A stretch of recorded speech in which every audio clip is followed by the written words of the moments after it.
আসসালামু আলাইকুম। সম্মানিত দর্শক শ্রোতা, আশা করি সকলেই ভালো আছেন, সুস্থ আছেন। দর্শক বন্ধুরা, প্রিয় বোরো ধান চাষি ভাইরা, আমাদের আজকের এই ভিডিওতে আপনাকে স্বাগতম। সম্মানিত দর্শক শ্রোতা, আমাদের আজকের এই ভিডিওতে আলোচনা করব বোরো ধানের প্রথম ইউরিয়া সার কখন ব্যবহার করবেন, কি পরিমাণে ব্যবহার করবেন এবং ধানের পাশকাঠি কিভাবে বৃদ্ধি করবেন।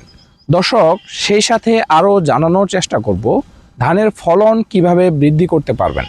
সম্মানিত দর্শক শ্রোতা, এই সকল বিষয় সম্পর্কে আমাদের আজকের এই ভিডিওতে বিস্তারিতভাবে আলোচনা করার চেষ্টা করব। দর্শক, আর কথা না বাড়িয়ে চলুন বিস্তারিতভাবে আলোচনা শুরু করা যাক। আলোচনা শুরু করার আগে আপনারা যারা কৃষিকে ভালোবাসেন, কৃষি কাজের সাথে সম্পৃক্ত আছেন, তাদের কাছে একটাই রিকোয়েস্ট থাকবে, আমাদের চ্যানেলটি সাবস্ক্রাইব করে আমাদের পাশে থাকুন। সম্মানিত দর্শক শ্রোতা, প্রিয় ধান চাষি ভাইরা, প্রথমে আমরা জানব ধানের পাশকাঠি মানে কি। ধানের পাশকাঠি হলো একটি ধানের গোছায় যে কয়টি শীষ থাকে বা যে কয়টি কাঠি থাকে সেগুলোকেই পাশকাঠি বলা হয়ে থাকে। দর্শক শ্রোতা, ধরুন একটি গোছাতে 5টি পাশকাঠি রয়েছে এবং ধানের আরেকটি গোছাতে 11টি পাশকাঠি রয়েছে। সম্মানিত দর্শক শ্রোতা, এক্ষেত্রে যে ধানের গোছাতে 5টি পাশকাঠি রয়েছে এবং যে ধানের গোছাতে 11টি পাশকাঠি রয়েছে, এর ফলন কিন্তু অনেক ডিফারেন্ট হবে। যে ধানের গোছাতে 5টি পাশকাঠি রয়েছে সেই ধানের গোছাতে 5টি শীষ বের হবে এবং যে ধানের গোছাতে 11টি পাশকাঠি রয়েছে সেখানে 11টি শীষ বের হবে।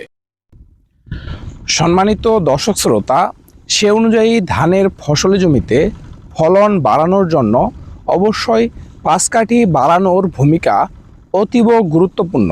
দর্শক, ধানের জমিতে পাশকাঠি যত পরিমাণে বেশি হবে ধানের শীষ তত বেশি হবে এবং শীষ অনুযায়ী ফলন তত বেশি হবে। সম্মানিত দর্শক শ্রোতা, প্রিয় বোরো ধান চাষি ভাইরা, ধানের কুশি বা পাশকাঠি বৃদ্ধি করার জন্য সর্বপ্রথম যে গুরুত্বটি, সর্বপ্রথমে যে পরিচর্যাটি নিতে হবে বা যে পদ্ধতিটি অবলম্বন করতে হবে সেটি হলো ইউরিয়া সারের সঠিক ব্যবহার। দর্শক বন্ধুরা, ধানের ফসলি জমিতে ইউরিয়া সার যদি সঠিকভাবে প্রয়োগ করা হয় সেক্ষেত্রে পাশকাঠির সংখ্যা বৃদ্ধি পাবে এবং যদি ইউরিয়া সারের ব্যবহার কমতি থাকে বা সঠিকভাবে ব্যবহার না হয় সেক্ষেত্রে কিন্তু পাশকাঠি তেমন বৃদ্ধি পাবে না। দর্শক বন্ধুরা, চলুন এবার জেনে নেওয়া যাক ধানের ফসল জমিতে প্রথম ইউরিয়া সার বা প্রথম যে চাপান সার সেটি আসলে কোন সময়ে ব্যবহার করব। সম্মানিত দর্শক শ্রোতা, প্রিয় বোরো ধান চাষি ভাইরা, ধানের ফসল জমিতে ধানের চারা লাগানোর 10 থেকে 15 দিনের মধ্যে প্রথম ইউরিয়া সার বা প্রথম চাপান সার প্রয়োগ করতে হবে। প্রিয় চাষি ভাইরা, অনেক কৃষক একটি ভুল ধারণার মধ্যে রয়েছে। কৃষকরা অনেক সময় বলে ধানের গাছ বড় না হলে আমরা ইউরিয়া সার প্রয়োগ করব না। এটি সব থেকে ভুল ধারণা। দর্শক বন্ধুরা, ধানের প্রথম ইউরিয়া সার প্রয়োগ করার সঠিক এবং উপযুক্ত সময় হলো 10 থেকে 15 দিন কিংবা 20 দিনের ভিতরে। কেননা এই সময়ে গাছের শিকড় মজবুত হয়, কুশির সংখ্যা বৃদ্ধি করতে শুরু করে এবং গাছ মজবুত হয় এবং এই সময়ে গাছ দ্রুত বৃদ্ধি হওয়ার জন্য নাইট্রোজেনের খোঁজ করে।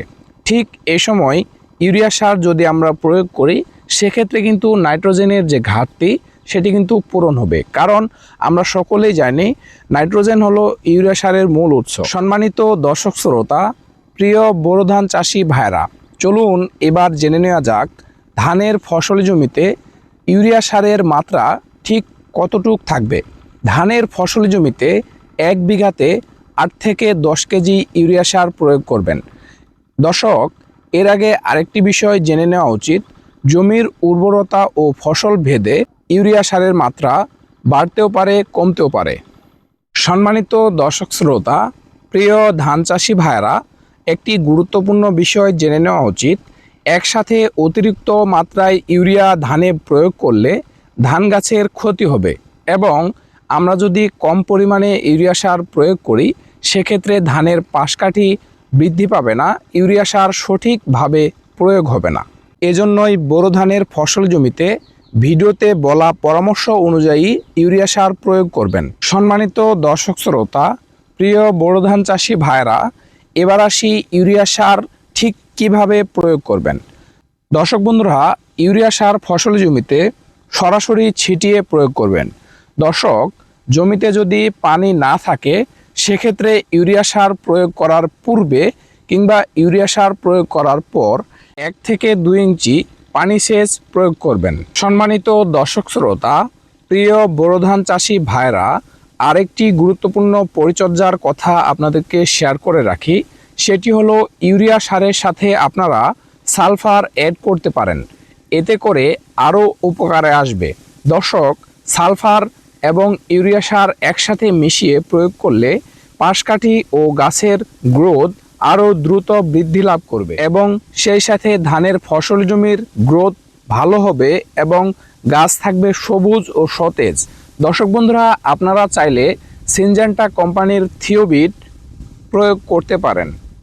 সম্মানিত দর্শক শ্রোতা, প্রিয় বোরো ধান চাষি ভাইরা, আমাদের আজকের এই ভিডিওতে বোরো ধানের প্রথম ইউরিয়া সার কীভাবে প্রয়োগ করবেন, কতটুকু প্রয়োগ করবেন এবং পাশকাঠি কিভাবে বৃদ্ধি করবেন সে সম্পর্কে বিস্তারিত আলোচনা করা হলো। দর্শক বন্ধুরা, আমাদের এই চ্যানেলে কৃষি রিলেটিভ বিভিন্ন ভিডিও খণ্ড খণ্ড চিত্র অনুযায়ী বিভিন্ন বিষয় সম্পর্কে বিভিন্ন ভিডিও আপনাদের উপকারের স্বার্থে আপলোড করা হয়। দর্শক, আপনারা চাইলে চ্যানেলটি ভিজিট করতে পারেন। সম্মানিত দর্শক শ্রোতা, আপনারা যারা আমাদের চ্যানেলটি এখনও সাবস্ক্রাইব করেননি তাদের কাছে রিকোয়েস্ট থাকবে আমাদের চ্যানেলটি সাবস্ক্রাইব করুন। সম্মানিত দর্শক শ্রোতা, আমাদের আজকের ছোট্ট এই আলোচনার পর্বটি এখানেই সমাপ্তি করছি। দর্শক, দেখা হবে, কথা হবে নতুন কোনো ভিডিওতে, নতুন কোনো বিষয়ে। এতক্ষণে ভালো থাকবেন, সুস্থ থাকবেন। আল্লাহ হাফেজ। আসসালামু আলাইকুম।